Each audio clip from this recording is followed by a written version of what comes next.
Transfer window done. Arsenal did not get Caicedo, but we got Jorginho instead. Welcome back to Filter Coffee Football. We are here to discuss the very bizarre turn the transfer window took for Arsenal. Uh, yeah, I have bashed Jorginho way too much to be overly enthusiastic about this transfer. So, what do you think? Like, what's on your head with Jorginho coming in? Permanent move, 12 million, and it's like an 18-month contract with an option to extend. So essentially, like until the end of 2024. So not a long contract length. So definitely haven't jumped into that pitfall. But That's still, mistake. yeah, Yep. Jorginho and Caicedo on paper or on on site at least seem very different profiles. What do you have to say about this one? The only thing that I can think of here is okay, he's a body and will be used as a rotation option. Obviously, he's not going to be guaranteed Premier League first team minutes, so it's fine. He's a decent enough passer. Does also break down attacks. Not really super fast, but he's good with short passes. Extremely high on that aspect, and has a good pass completion ratio as well. So decent signing. Obviously, Caicedo would have been better, 200%. There's no doubt about that. But I don't want to downplay the Jorginho signing in any way because one, he's not played for us, and two, he's not Willian. Willian was a finished product. We knew it from the start. I think with Jorginho, who is 30 or 31. I Yeah. think he's 30 or 31. I don't use the term only now because only is out the window. So, 1.5 seasons, these 6 months are crucial. The next season, I don't really care about these 6 months. These 5 months are crucial, and if he can contribute something of value, well and good. If he doesn't, then it's probably a mistake. Again, the club did take a chance instead of falling short of not getting anyone. The club did take a chance. They have gotten in someone. It is Arteta and Edu's talent ID again. Yeah, Not I mean, questioning it. fun factor on that is Arteta actually did narrow down Jorginho as one of the targets back in 2020. Of course, he was still a much more crucial part of that Chelsea team, so we never got to get that move through.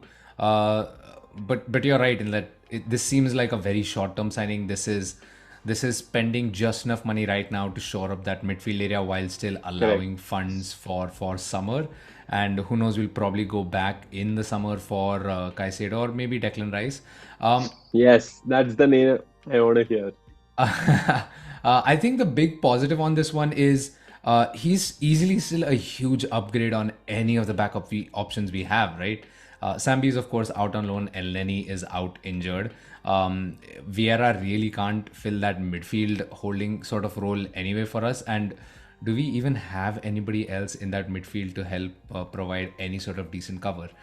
So, in that sense, Jorginho is actually a very good player to bring in that position. And of course, Europa League, that's the competition where I think he will be pretty comfortable in, and we can allow Thomas Partey a lot of rest in a competition of that caliber, which is kind of still important for us, but not enough to risk players like Partey in.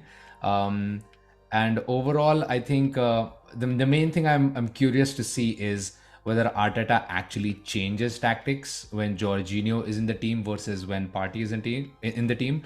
Because, like you mentioned, Partey is a lot more mobile, can really spring those long passes much better and progress the ball as well. I don't know if Jorginho can do that. He definitely doesn't have the legs to move around nearly as much as Thomas Partey does. So I wonder if Jorginho is a move to almost against weaker oppositions where you'll have a lot more of the possession, and that's when Jorginho can really do most of his stuff. So not the player I really wanted to go for, but when you compare what we had and what we've gotten, it's still an upgrade, and it still doesn't cripple us going into the summer market. So I think that's probably my biggest positive from this move. But yeah, let's talk about the players that actually went out. Right, Marquinhos went over to Norwich on a loan, and then Sambi Lokonga actually went to Crystal Palace. I'm really excited about this loan because he gets not only just game time, but he gets Premier League game time, which is really what he needs. I still think he's young. I still think he needs time, and I still think there is a great player in there. What are your thoughts on that? I'm just hoping that he gets enough game time. The Crystal Palace midfield would definitely need some revamp. I'm not certain how much Sambi is going to add super high value to that, but it's going to be advantageous for him to gain minutes. Hopefully, he can utilize those minutes to the fullest and come up a better player. That's all I have as far as expectations go. And for as for Marquinhos, I'm excited that he's getting into a side that is known to play decent enough football, although they can't really defend for their lives, but they do attack in style. And maybe some Marquinhos magic might do the trick for them for promotion next season.